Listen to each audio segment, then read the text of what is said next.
आपके लिए लेके आए हैं नेक्स्ट टॉपिक। आज का हमारा टॉपिक है घर की साफ सफाई के विभिन्न उपकरण।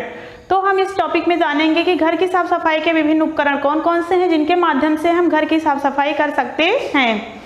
तो हम घर की साफ सफाई के विभिन्न उपकरण के पहले बताना चाहेंगे कि घर की साफ सफाई तभी संभव हो सकती है जब हमारे पास घर की साफ सफाई के लिए आवश्यक उपकरण या घर के जो आवश्यक सामग्री होती हैं वह उपलब्ध हो, तभी हम घर की सफाई को कर सकते हैं।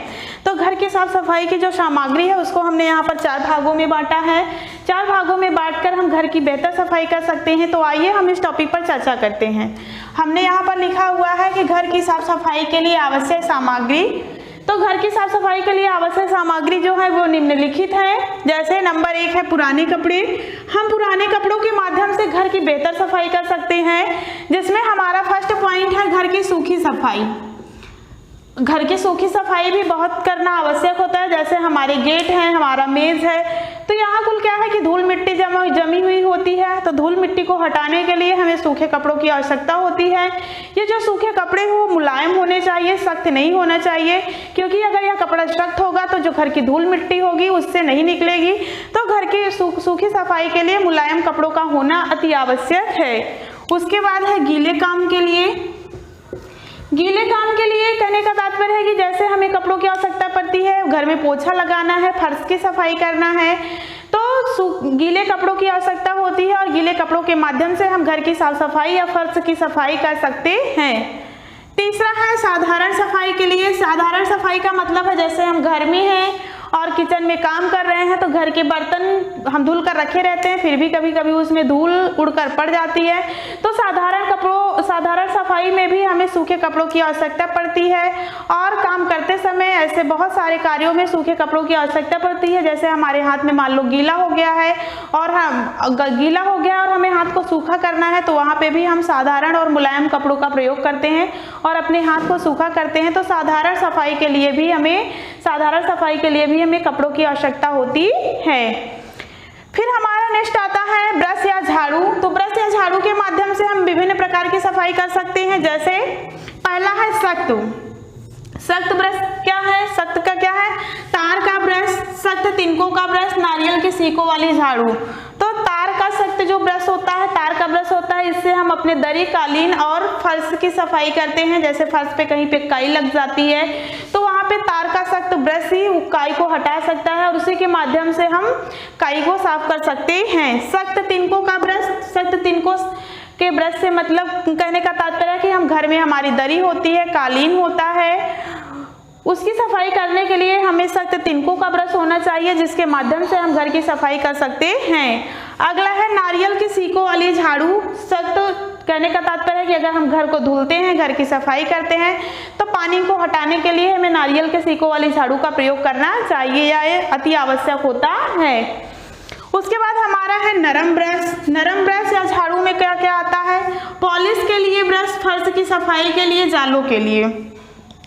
पॉलिश के लिए ब्रश कहने का मतलब है कि हमारे घर में अगर हमें कोई चीज़ पॉलिश करनी है तो उसके लिए हमें नरम ब्रश का प्रयोग करना चाहिए।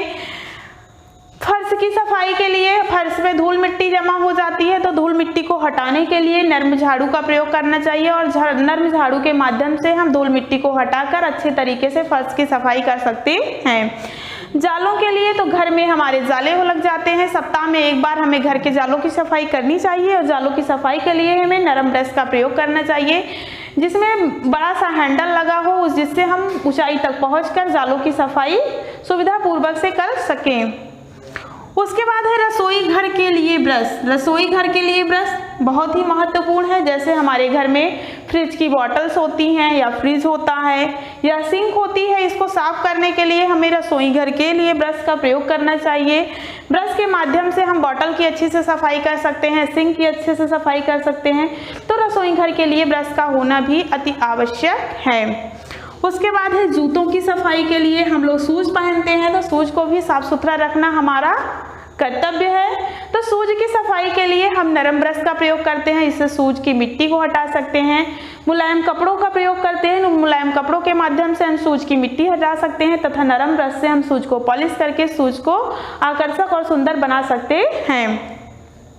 फिर आता है बर्तन। बिना हम बर्तन के माध्यम से घर की साफ सफाई नहीं कर सकते हैं। बर्तन में जैसे मग हो गया, बाल्टी हो गई, उसके बाद कूड़ा रखने के लिए डस्टबिन हो गया, कचरा उठाने वाला हो गया।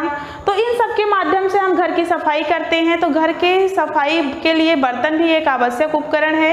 बर्तन के माध्यम से हम घर की विभिन्न सफाई कर सकते हैं। उसके बाद हमारा है अन्य सामग्री।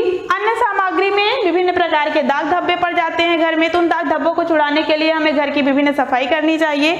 जैसे दाग धब्बों को छुड़ाने के लिए नींबू, हाइड्रोक्लोरिक एसिड, तारपीन का तेल, सिरका, स्प्रिट, तो इन सब के माध्यम से हम घर की विभिन्न सफाई कर सकते हैं, दाग धब्बों को छुड़ा सकते हैं। तथा हमें दाग धब्बों को छुड़ाने के लिए नींबू, हाइड्रोक्लोरिक एसिड, तारपीन का तेल, सिरका, स्प्रिट आदि का प्रयोग करना चाहिए।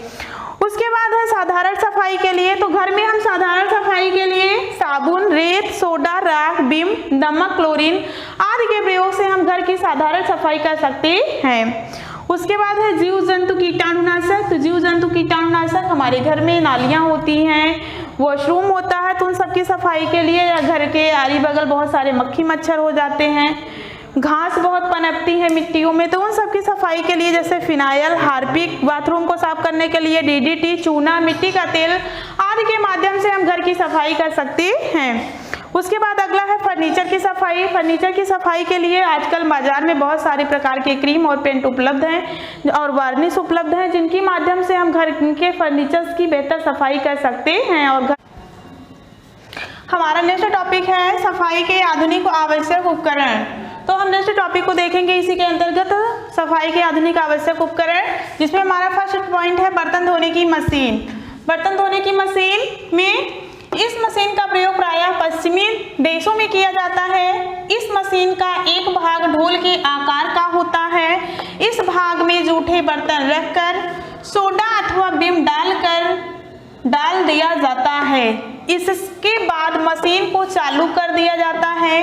मशीन की गति पानी गर्म होने से बर्तन शीघ्र साफ हो जाते हैं। बर्तनों को निकालकर साफ कपड़ों से पोंछकर सुखा लिया जाता है। कहने का तात्पर्य है हमारा फर्स्ट पॉइंट है आधुनिक उपकरण में बर्तन धोने की मशीन। बर्तन धोने की जो मशीन होती है यह प्रायः पश्चिमी देशों में प्रयोग की जाती है। इसमें जो भाग होता है, इसमें एक भाग डिब्बे की भाग होता है, ढोल के आकार का डिब्बे के आकार का एक भाग होता है, जिसमें हम जूठे बर्तनों को रखकर उसमें विम या सोडा डालकर मशीन को चालू कर देते हैं। फिर मशीन की जो गति होती है और जो बिजली की ऊष्मा होती है उसके माध्यम से पानी गर्म हो जाता है। विद्युत प्रवाह के माध्यम से पानी गर्म होने के कारण जो हमारा बर्तन होता है वह शीघ्रता से साफ हो जाता है। फिर हम बर्तन को निकालकर सूखे कपड़ों से साफ करके बर्तन को सुखा कर रख देते हैं। सुरक्षित स्थान पर बर्तन को रख दिया जाता है। उसके बाद हमारा सेकेंड पॉइंट आता है इसमें कारपेट स्वीपर। कारपेट स्वीपर जो होता है या धूल मिट्टी को साफ करने का एक यंत्र होता है। इस मशीन में एक ब्रश लगा होता है जिसमें छोटे छोटे पहिए लगे होते हैं। इसके साथ में धूल के लिए एक डिब्बा लगा होता है जिसे डस्ट पैन कहते हैं, जिसमें फर्श पर जमी धूल तथा दरी या कालीन पर की धूल को एकत्रित करती है। कहने का मतलब है जो कारपेट स्वीपर होता है इसमें ब्रश लगे होते हैं तथा इसमें छोटे छोटे पहिए लगे होते हैं जो धूल एवं इसमें एक डस्ट पैन लगा होता है। डिब्बे के आकार का एक बर्तन लगा होता है जिसे डस्ट पैन कहते हैं, जो धूल और मिट्टी को दरी और कालीन से या फर्श से सरलता पूर्वक एकत्रित कर लेती है उस डस्ट पैन में। फिर हम डस्ट पैन को खोलकर साफ कर लेते हैं। थर्ड हमारा आता है वैक्यूम क्लीनर। जो वैक्यूम क्लीनर होता है या बिजली से चलने वाला एक यंत्र होता है। यह बिजली से चलने वाला एक यंत्र है। यह सफाई करते समय धूल तथा मिट्टी को आसानी से अपनी ओर खींचता है। इसके साथ एक थैला लगा होता है, उसमें धूल तथा मिट्टी एकत्रित होती रहती है। सफाई करने के बाद इस थैले को निकालकर कूड़ेदान में झाड़कर साफ कर लिया जाता है। जो वैक्यूम क्लीनर होता है या बिजली से चलने वाला एक यंत्र होता है। सफाई करते समय जो धूल मिट्टी होती है उसे यह अपनी ओर खींचता है, एकत्रित करता है। इसमें एक थैला लगा होता है और उसी थैले में धूल और मिट्टी एकत्रित होते हैं।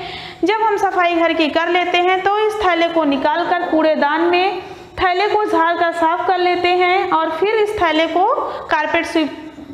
वैक्यूम क्लीनर में लगा देते हैं। तो इस प्रकार से जो आधुनिक उपकरण है, हमने 3 आधुनिक उपकरण के बारे में जाना। बर्तन धोने की मशीन, बर्तन धोने की मशीन पश्चिमी देशों में प्रयोग किया जाता है या बड़े बड़े होटलों में प्रयोग किया जाता है।